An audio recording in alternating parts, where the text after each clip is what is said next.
It just doesn't seem like accomplishment is truly the top goal here, does it? No, Does it not sound at like- all. They don't care. They don't care. And, this is AK, and he is like show a little energy too. Like there's no confidence. He gives you nothing, which is fine if he had a track record, but he's so bad at his job. He is so uninspiring to listen to, and he doesn't give you any sort of a inkling that he's got a clue. And this was him when he sort of started, and he was like. Is saying this isn't a victory lap, but look, we did improve. We this and that. It's going to take a little time. We're in the transition phase. So the question came to him: are you telling the fans to show some patience? And this is how he responded. Well, I'm asking for fans of patience because we're in the first year of that transition. You know, I thought that the way we finished the year shows some promise. It's hard to win games in this league, and to finish 15-5. Yeah, it's not a victory lap, but I think there's some positives.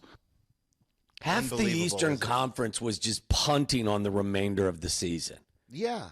And then for him to say, because we're in the first phase of the transition, you've been here for 5 years. Yeah. You didn't see the last rebuild through. You stopped short. And then you tried to mold it into the Zach and the DeMar Bowls with Alonzo, and that produced one playoff win. And now you're saying pardon our dust again while we're 39-43? Like, I What's don't the get plan? What's the plan with Vooch? Like, you've already signed. You signed Lonzo Ball to a 2-year contract extension, and it was a team option in the second year. But, I mean, what's your plan? Yeah, he didn't. He said, I'm not going to share with you the plan. So this is Cowley. I think the question's in here, Charlie, isn't it? The exchange? Mm-hmm. Okay, so take a listen here. Here's AK with Joe Cowley from the Sun-Times. Have you had any contact with Denver about going back to Denver, or have they reached out to you about the opening there, or no? No, I mean I'm in Chicago. I'm focused only on this roster and what's. Have Jerry or Michael said to you things have to change or jobs are on the line, specifically yours? Well, you know, we have a very good relationship with Jerry and Michael. I think we take pride, especially in this building, everybody being on the same page. It's very hard to accomplish, but that's how it is in this building. Cohesion between the ownership, front office, coaching staff, performance staff. So they've been always very supportive of my decisions or my thoughts and, you know, about this direction. When we sat down a year ago, it was a challenging year. As you remember, I was sitting here. Obviously, we didn't know what we were going to do with this group. So they've been very supportive, and I consistently talk to them, you know, from game to game. So there's no misunderstanding there. So there's some positives. Obviously, that's not where we want to be, but we took a step forward this year. The plan you laid out, there has been no talk about how you guys are going to figure out how to add an elite player. Until you do that, you're stuck in mediocrity, and the thing you talked about last year at this time was getting out of mediocrity. So I'm confused with why you think this plan is going to work when there's no plan.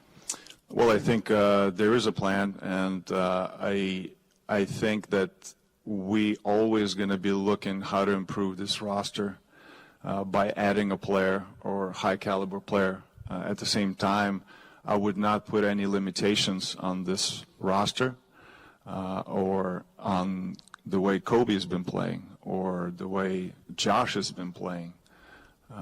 So I think those players have a chance of playing on a very high level.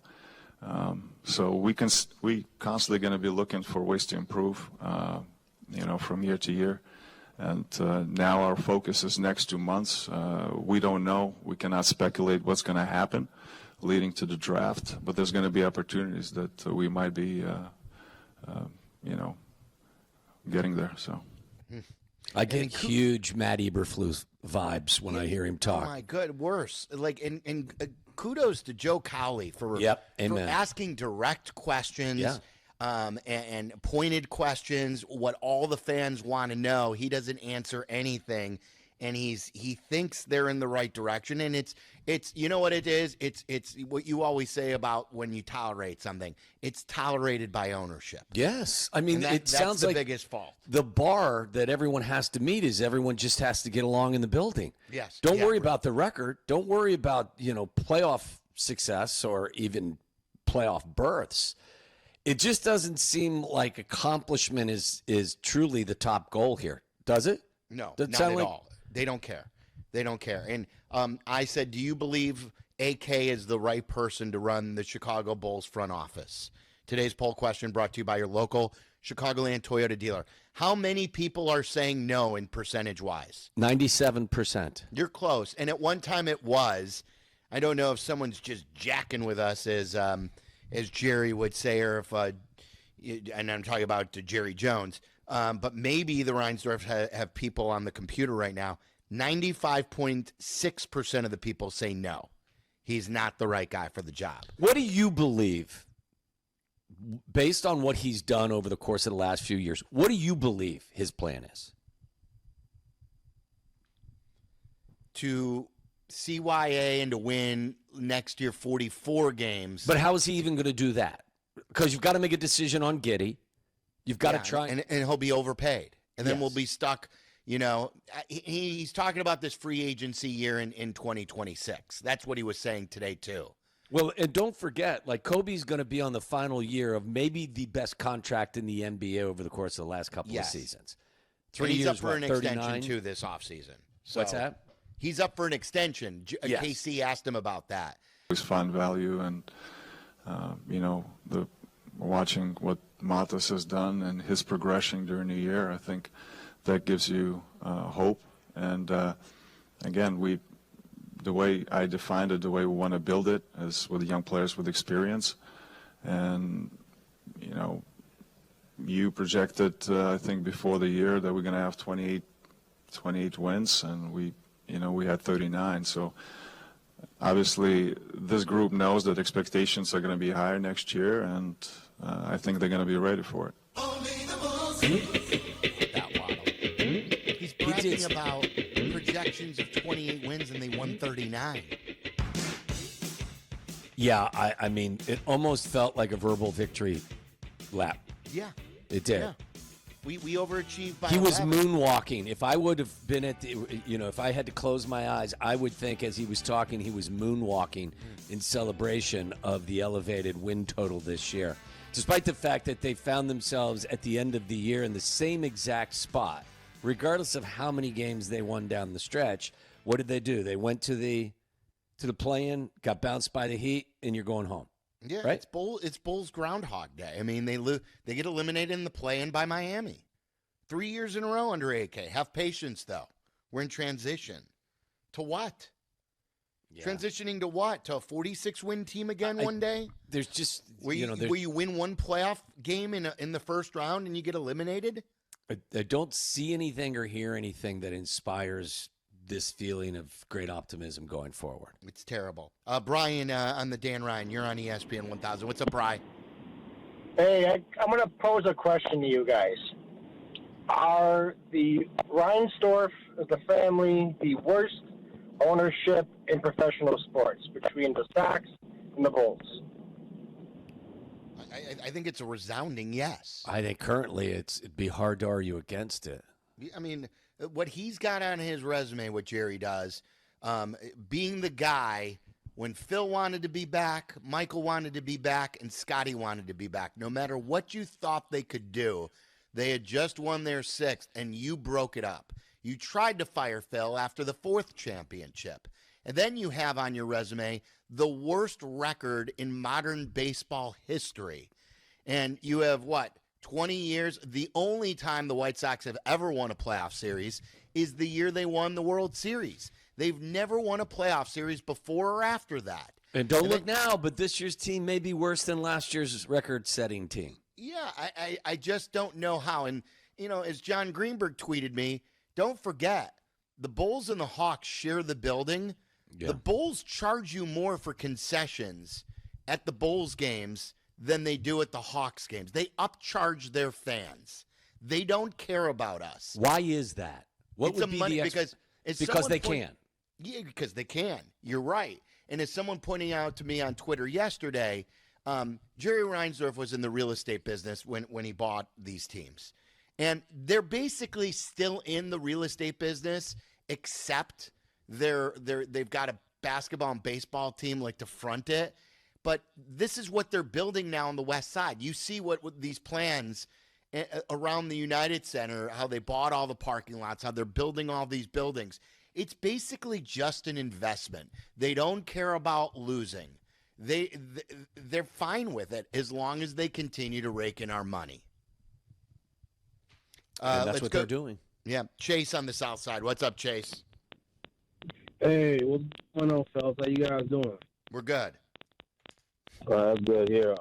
Yeah, so I'm not gonna lie to you, Sylvie. I'm right with you. I've been a Bulls fan since I was 7 years old. I've been watching them since the Jordan days, and of all my years being a Bulls fan, I have never been this disgusted with this team. I'm almost apathetic. I don't even care about this team no more. AK is by far the worst GM. Like, he might be the worst executive in the history of sports. Like, I know that's saying a lot, but I've seen some bad managers. But I just want to say this. Look, as bad as AK's been, I think Billy Donovan should be held just as accountable as anything, because he's been here just as long as AK. And what has he done? He hasn't done anything. He's been here for 5 years, and the team has been just as bad. They're awful. I mean, look how bad they look yesterday. They looked unprepared. They didn't look there was no fire in the team. Defensively, they look out of place. I mean, yes, the team has played better, but they're still below 500. Look at his record. When he was in OKC, when they hired him, I wasn't sold on the hire when they did. I thought it was a mistake when they first hired him. So as just as much as AK should be held accountable, I feel Billy Donovan should be held just as accountable. Look at all the head coaches that have been fired. You got head coaches that have won championships that are getting fired, but yet how are we waking up this morning and he still has a job, which is beyond me. I don't understand it. I just Chase, don't get it. Good stuff. Waddle, how do you feel about Billy Donovan? Because like he says, guys like Mike Malone, who recently won a championship, were fired. Billy Donovan is still here and with AK. Well, I don't think that. I mean, the behavior of how Denver handles their program shouldn't affect how you do yours. If you're not getting maximum output from your team, then you change your coach. You don't change your coach because Denver decided to get rid of their coach who is a year removed from winning an NBA title.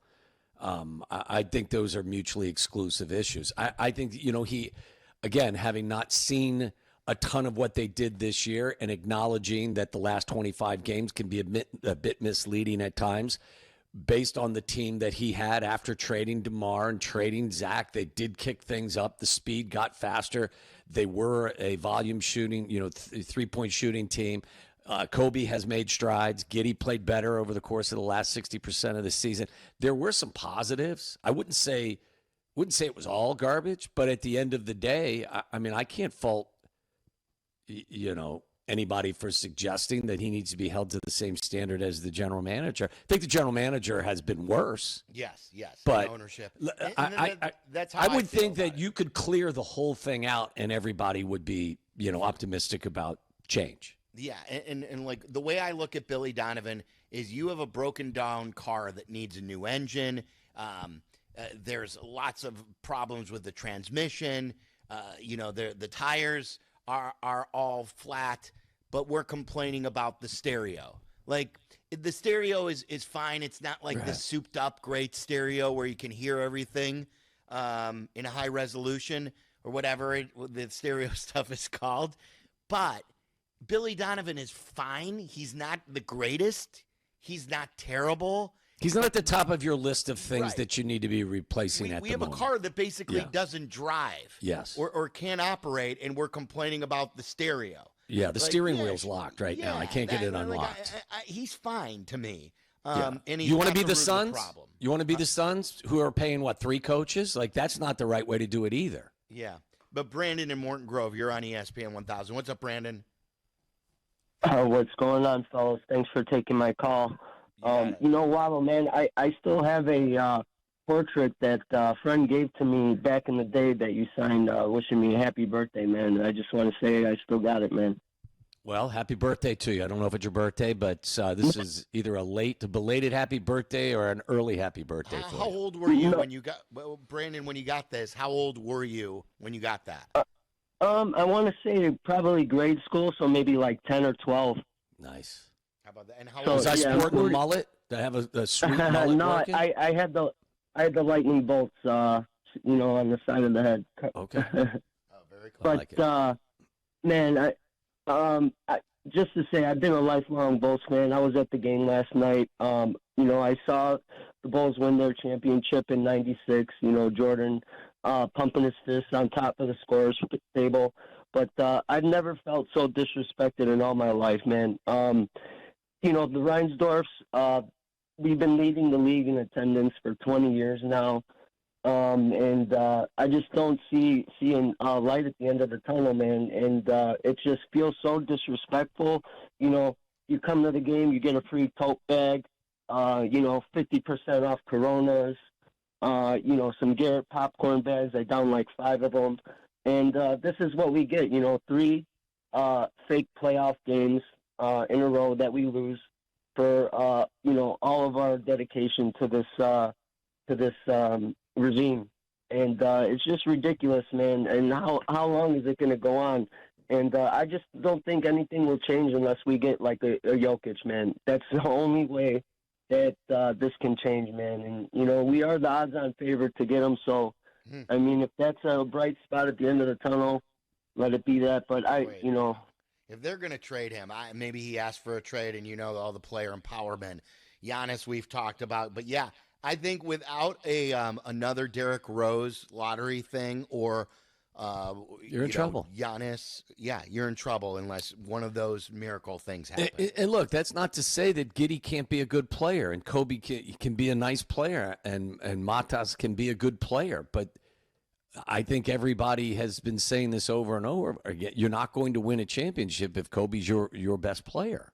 Yeah, exactly. And like Kobe and Giddey are good, but when they're all of a sudden not great values, like are you spending the cash the right way? Right. That's such a good point because when you have to pay for them, and instead of making $12 million a year like Kobe is, and he's been a bargain for the Bulls, and he's now making what? What are they going to have to pay him? Right. And then if Giddey's making 35 or 40 million per year, man, the pressure gets higher.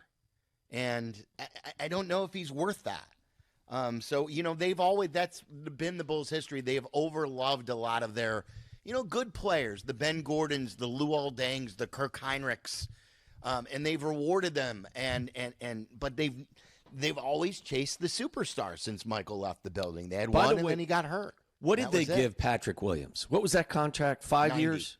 Yeah. $90 million. And the 5th year is that player option, which we couldn't believe. Yeah. So even if he sucks the first 4 years, he's going to opt in because he's not going to get that on the open market. He gave you a donut last night. Donut. Gave you He a didn't donut. score.